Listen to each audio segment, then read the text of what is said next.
চলতি মাসের ১২ তারিখ ভগবান শ্রীরামকৃষ্ণের জন্মতিথি উৎসব।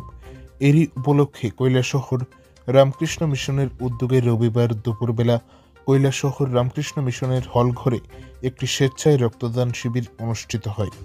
উক্ত রক্তদান শিবিরে উপস্থিত ছিলেন কৈলাসহর রামকৃষ্ণ মিশনের মহারাজ, ঊনকোটি জেলা পরিষদের সহকারী সভাধিপতি শ্যামল দাস থেকে শুরু করে আরও অন্যান্য অতিথিরা উপস্থিত ছিলেন। এই রক্তদান শিবিরে প্রায় 50 জন রক্তদাতা স্বেচ্ছায় রক্তদান করে।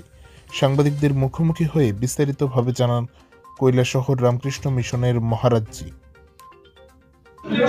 স্যার, আজকের এই রক্তদান শিবির নিয়ে কি বলবেন?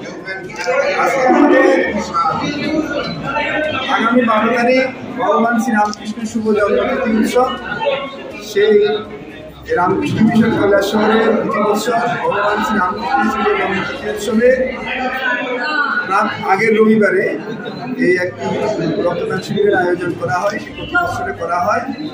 স্বামী বিবেকানন্দের আদর্শকে অবলম্বন করে স্বামী বিবেকানন্দের গুরু রামকৃষ্ণদেব সেবাযজ্ঞে শিবজ্ঞানে জীবসেবার আদর্শ দিয়ে গেছিলেন, সেটাকে সামনে রেখে ঠাকুরের উৎসবের আগে আমরা এই কৈলাসহর রামকৃষ্ণ মিশনের আশ্রমের তরফ থেকে প্রতি বছর একটা স্বেচ্ছায় রক্তদান শিবিরের আয়োজন করা হয়।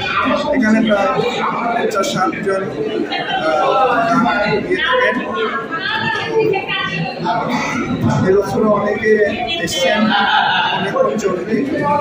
এটি আমাদের রামকৃষ্ণ মিশনের একটা